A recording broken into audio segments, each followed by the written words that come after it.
स्वागत है आपका हमारे चैनल द स्क्रीमिंग स्टोरीज में।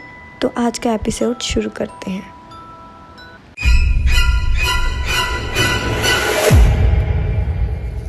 युग और निकिता इस वक्त शहर के एक पुराने और उजाड़ पड़े चर्च में थे, जो शहर के बाहरी हिस्से में पड़ता था। युग ने राज, डीके और पादरी के साथ मिलकर सारी तैयारियां पूरी कर ली थी, पर वो तीनों फिलहाल कहीं नजर नहीं आ रहे थे। चर्च में बस युग और निकिता मौजूद थे, जो आपस में बातें कर रहे थे। युग, क्या वो डीमन सचमुच आएगा? अगर किताब में जैसा लिखा है, हमने सब कुछ ठीक वैसा ही किया, तो वो जरूर आएगा। उसे आना ही होगा, क्योंकि उस दिन अपने खून की एक बूंद देकर वो जाने अनजाने में मुझसे जुड़ गया है। तो ऐसे में अगर मैंने सही तरीके से उसे बुलाया तो वो जरूर आएगा। सारी तैयारियां हो गई, अब भी कुछ बाकी है। हाँ, अब उसे बुलाने का वक्त हो गया है। तुम थोड़ा पीछे हो जाओ। निकिता के वहां से हटते ही युग ने सामने की फर्श पर देखा, जहां सफेद चौक से गोलाई में कुछ अजीब से आड़े तिरछे और अलग अलग आकार के कई निशान बने हुए थे। एक आम इंसान के लिए तो वो बस कुछ आड़े तिरछे से ही निशान ही थे, जबकि सच्चाई में वो डीमन को बुलाने का एक अत्यंत शक्तिशाली तंत्र था। युग चुपचाप नंगे पैर उस गोलाकार तंत्र के पास जाकर खड़ा हो गया। फिर कोई अजीब सा मंत्र बुदबुदाते हुए तंत्र के नजदीक मौजूद एक थाली में रखी कुछ चीजों को वो उस गोलाकार तंत्र के अंदर डालने लगा। लगभग 10-12 मिनट तक ये क्रिया चलती रही। फिर उसने पहले अपना दाहिना हाथ आगे किया और फिर बायां हाथ, जिसमें एक चाकू था। युग ने चाकू से अपने दाहिने हाथ की हथेली पर एक लंबा चीरा लगाया और हथेली को उलट दिया, जिससे उसका खून सीधे उस गोलाकार तंत्र के खास हिस्से में गिरने लगा। लगभग 1 मिनट तक उसके जख्मी अंगूठे से उसका खून बहता रहा और फिर उसने तेजी से वो हाथ पीछे कर लिया। हे भगवान, युग की रक्षा करना, उसे इस बुरी बला से बचाए रखना। ठीक उसी पल युग का खून जो उस गोल घेरे में गिरा था, अपने आप चलने लगा और चलते चलते पूरे घेरे में फैल गया। युग ने फौरन आंखें बंद कर ली और जोर जोर से कोई मंत्र बुदबुदाने लगा।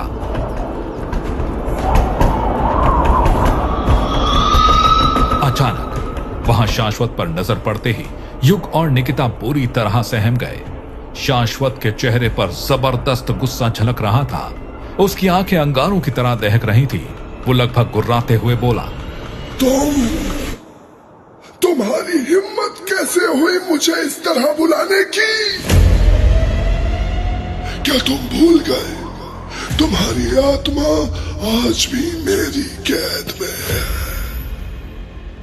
कुछ नहीं भूला हूं मैं, सब याद है मुझे। तभी तो मैंने तुम्हें यहां बुलाया है। क्या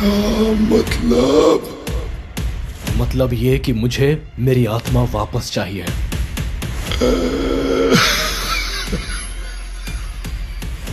क्यों? क्या तुमने सौदे के मुताबिक मुझे तेरा आत्मा ला कर दी? नहीं, और ना ही मैं आगे ऐसा करूंगा, क्योंकि मैं तुम्हारा कोई गुलाम नहीं हूं। मैं तुम्हारे लिए अब और कोई कत्ल नहीं करूंगा।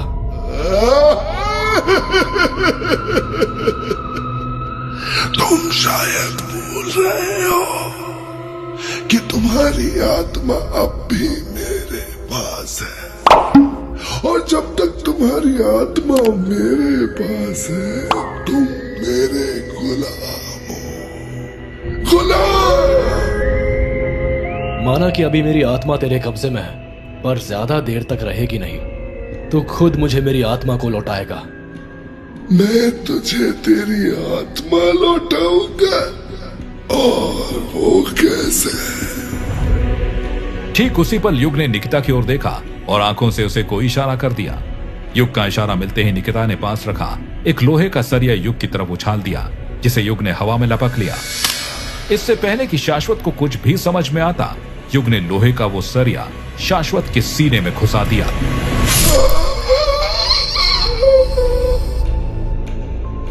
शाश्वत एक डीमन था।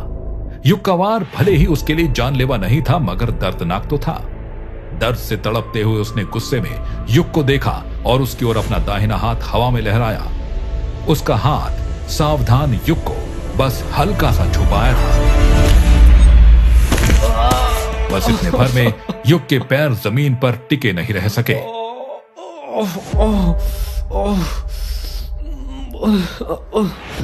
दीवार से टकराकर फर्श पर गिरते युग को अपनी कुछ पसलियों के टूटने का एहसास हुआ।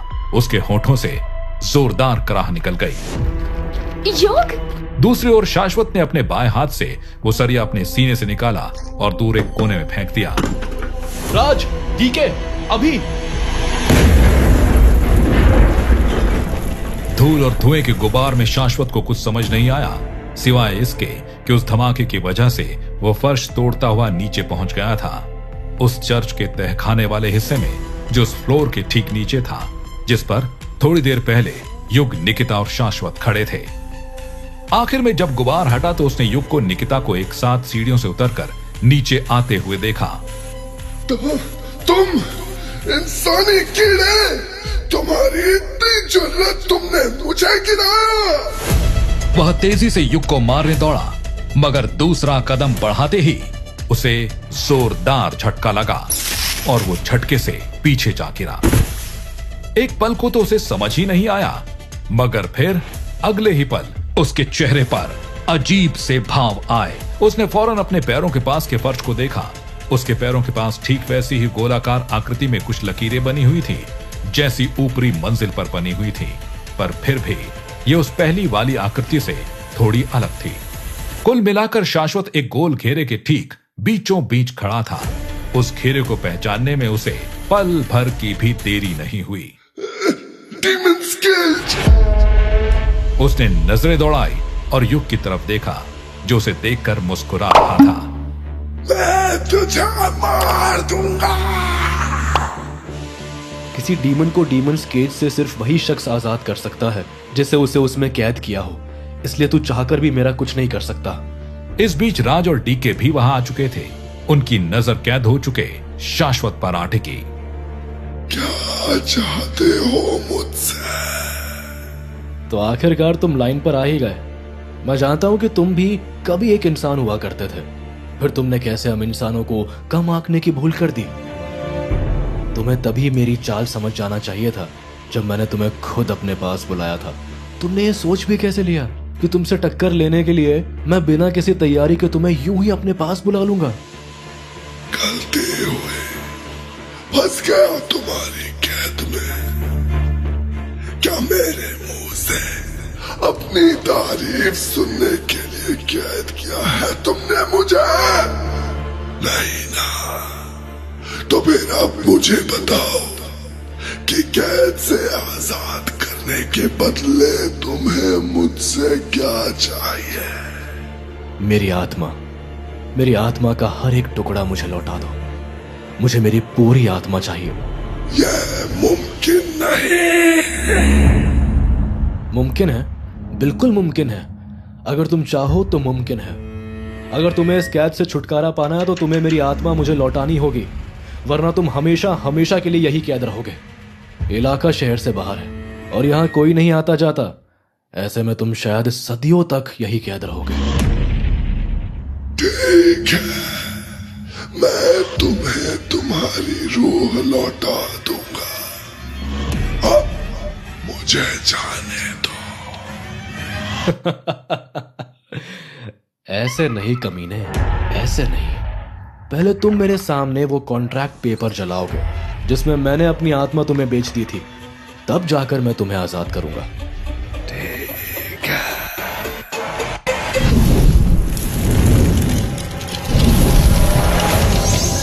इम्पॉसिबल। डीमन ने हवा में अपना हाथ उठाया और अगले ही पल उसके हाथ में वो पेपर आ गया। अरे, ये कॉन्ट्रैक्ट पेपर पूरी तरह जलकर खाक हो गया। मुझे अभी अजीब सा ठंडा एहसास हुआ, मानो अभी अभी बर्फ की सिल्ली के बीच से होकर गुजरा हूं।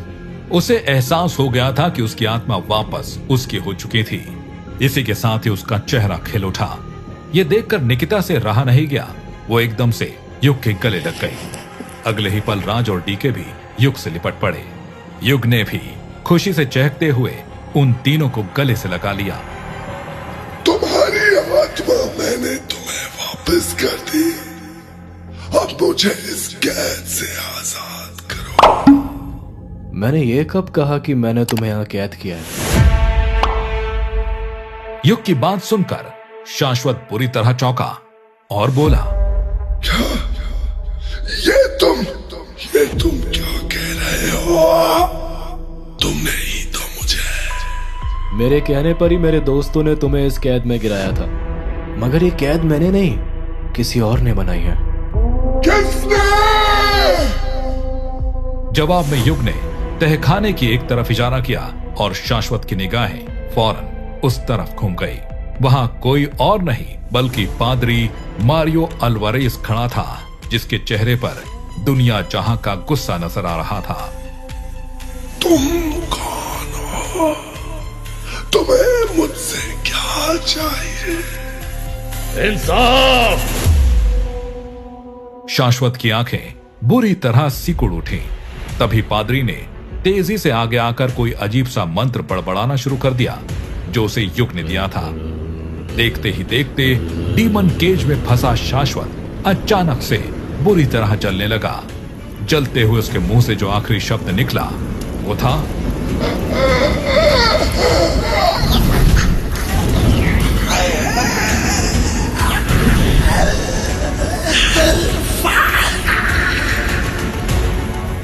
उसकी आंखें अजीब से अंदाज में सिकुड़ गई और उस जादुई आंख ने पूरी तरह उसे अपनी चपेट में ले लिया। कुछ ही पलों में पूरी तरह चीखता चिल्लाता शाश्वत जलकर खाक हो चुका था।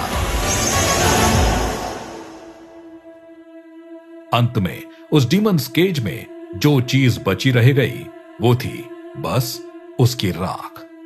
डीमन का तो गेम बच गया। फादर, एना को इंसाफ मिल चुका है, अब चलिए यहां से। जवाब में पादरी बिना कुछ कहे उसके साथ चल पड़ा। पांचों उस बंद पड़े पुराने चर्च से बाहर चले गए। बाहर निकलकर युग ने खुले आसमान को देखा। अब उसे सब कुछ नया और पहले से ज्यादा खुशनुमा लग रहा था। अरे युग, मैं तो पूछना ही भूल गई, उस कमीने सिंघानिया का क्या हुआ? जवाब में युग ने निकिता की ओर देखा और हंस पड़ा। उसकी इस हंसी का मतलब किसी को समझ में नहीं आया।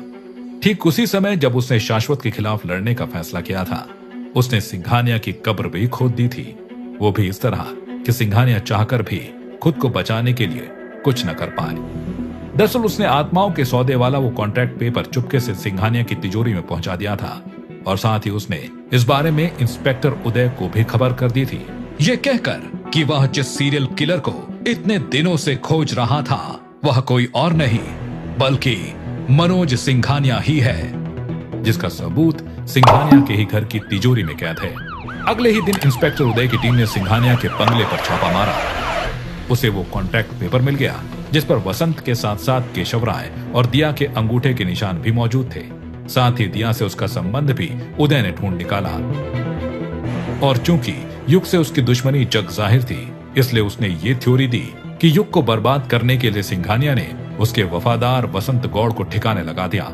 और जब उसे ये पता चला कि केशव राय ने युग को करोड़ों का लोन दिलवाया है तो उसने उसे भी खत्म कर दिया। इतने सबूत काफी थे सिंघानिया को जेल में डालने के लिए, लेकिन उदय का असली मकसद छाबड़ा की मौत का बदला लेना था। ये तुम गाड़ी रोककर क्या कर रहे हो? क्या हम कोर्ट नहीं जा रहे? जानता है पुलिस से भागने पर क्या होता है? इनकाउंटर। युग की दुनिया में सब कुछ नॉर्मल हो चुका था, मगर नर्क की दुनिया में भयानक उथल पुथल मची हुई थी।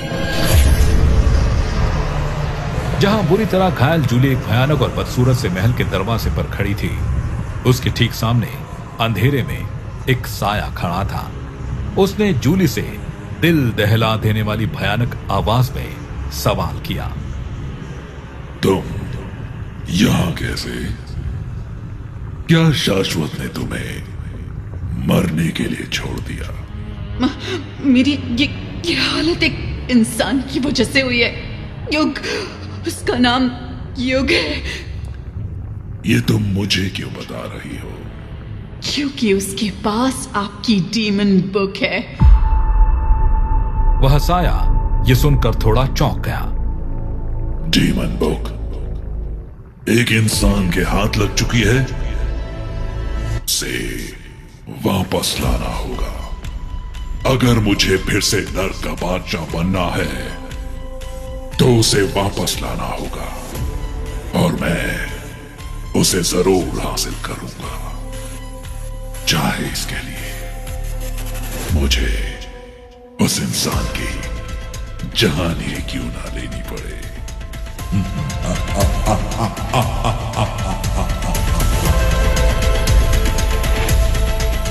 उस नर्क और उस अनदेखे शैतान से दूर एक अंधेरे कमरे में बैठा युग उस किताब को देख रहा था।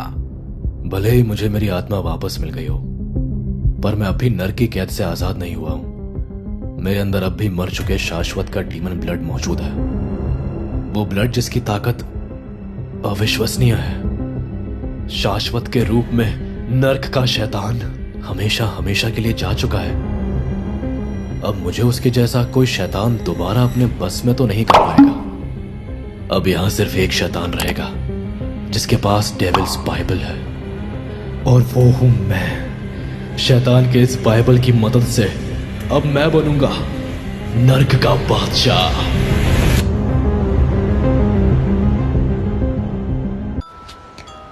तो आज का एपिसोड होता है यहीं ख़त्म। आगे का एपिसोड देखने के लिए चैनल को सब्सक्राइब करें।